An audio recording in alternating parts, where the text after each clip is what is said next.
This presentation was developed to help you understand the importance of playgroups and how they can play a significant role in supporting families and the overall outcomes for children.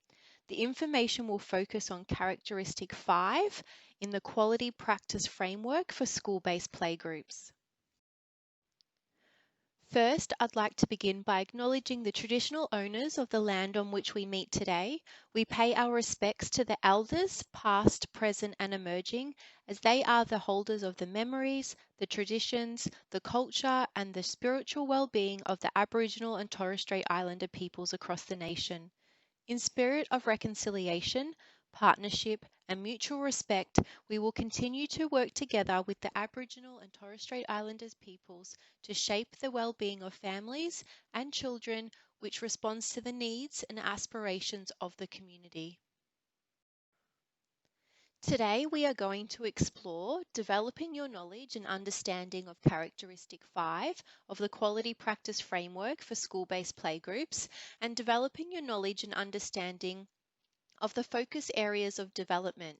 And they are activities that encourage parents, carers to engage with children in learning experiences, introduction of new children to other children, awareness of the Early Childhood Code of Ethics and the United Nations Convention of the Rights of the Child documents of playgroup staff, and support for children to regulate their own behaviour. Characteristic 5, relationships with children, encourages and models engagement between parents, carers, and children in experiences and activities, and role models techniques to support parents with behaviour guidance strategies. The characteristic focuses on providing community support, information to parents to support parenting needs and partnerships that are based on active communication and collaboration that contribute to children's inclusion, learning, and well-being.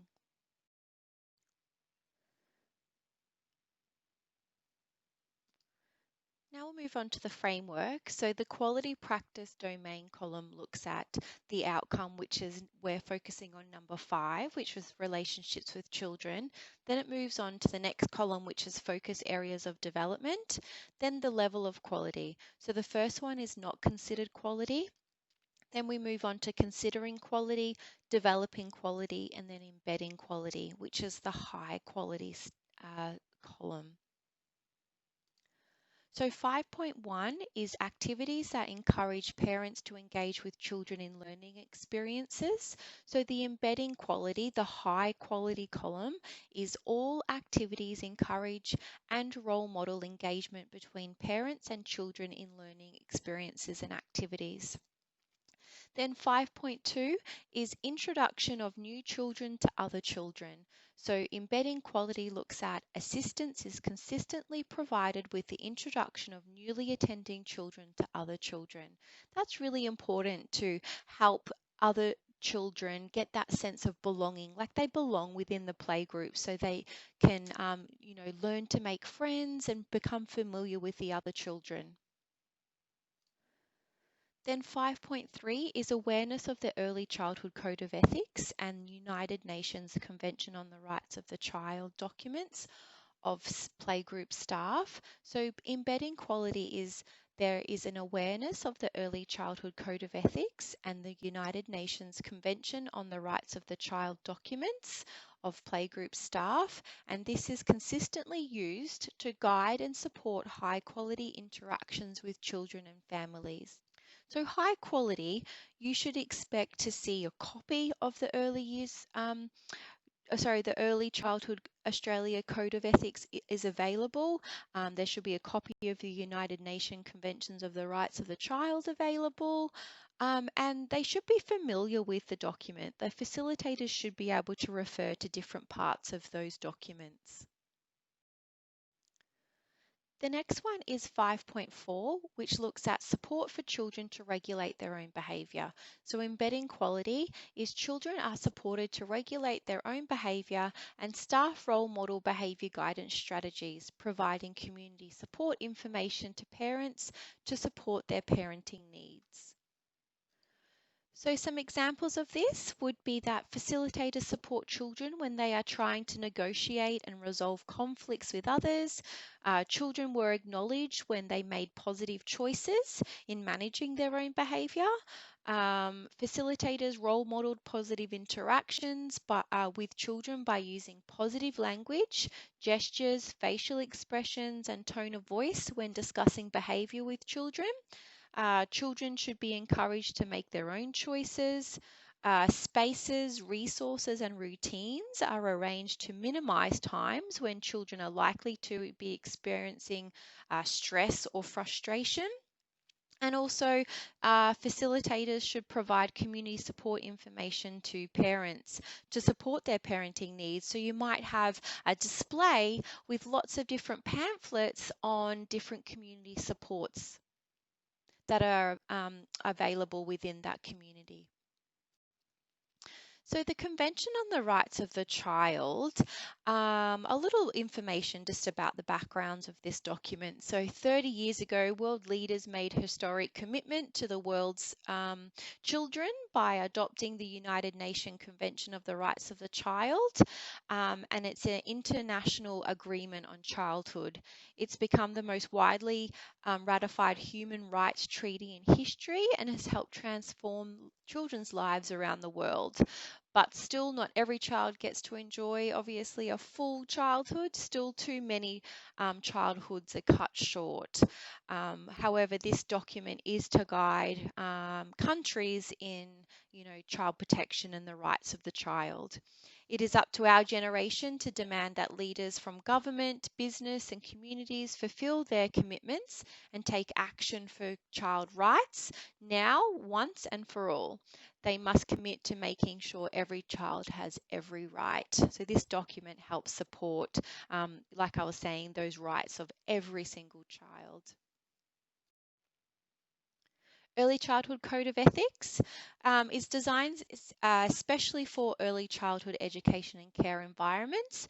And this document was created and based on the principles of the United Nations Convention on the Rights of the Child.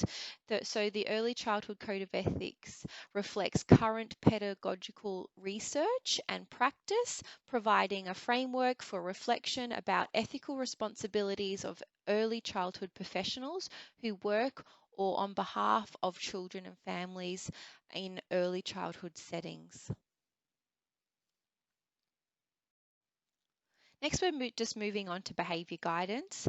A little bit about behaviour guidance is a term that is used to reflect current thinking about the most positive and effective ways to help children gain understanding and learn skills that would help them to manage their own behaviour. So, playgroup facilitators can guide children's behaviour through their interactions and communication at all times. The playgroup's approach to behaviour guidance during the session impacts on learning outcomes for children. So, research obviously indicates that quality learning environments and sensitive, nurturing adults are essential for achieving positive learning outcomes for children. So, behaviour guidance consists of a variety of ways that adults help children to learn to guide or self manage their behaviour to learn acceptable behaviour. It encourages children to reflect on their actions and the impact those actions have on themselves, others, and the environment around them. Next, we're moving on just the importance of role modeling experiences. So, children who have good, strong role models to follow have a better chance of developing a positive lifestyle. So, role modeling positive experiences for families in the playgroup environment can encourage parents to be their child's first teacher and enable families to positively influence their child's learning, their socialization, and their overall health and well-being. Parents are a child's first teachers and role models, and usually children are more affected by what their parents do than what their parents say. They learn how to behave by seeing how their mothers and fathers behave and by following their example. As a playgroup facilitator, you can display positive interactions and learning experiences for families and children to observe. This can impart values which can counteract the negative experiences that children may receive from their family, peers, or even the media. The responsibility of being a role model can also encourage parents to be better themselves. That's the end of the information for this PowerPoint. And after this PowerPoint, there's the activities that you're to complete. So activity 1 should take you around 45 minutes, and you're just to read through the case study, and it's called Shine Bright Playgroup. And then using the quality practice framework for school-based playgroups, reflect on characteristic 5, which is relationships with children, and identify in if the play group is not considered quality, or is it considering quality, is it developing quality, or is it in that high quality standard, which is the embedding quality.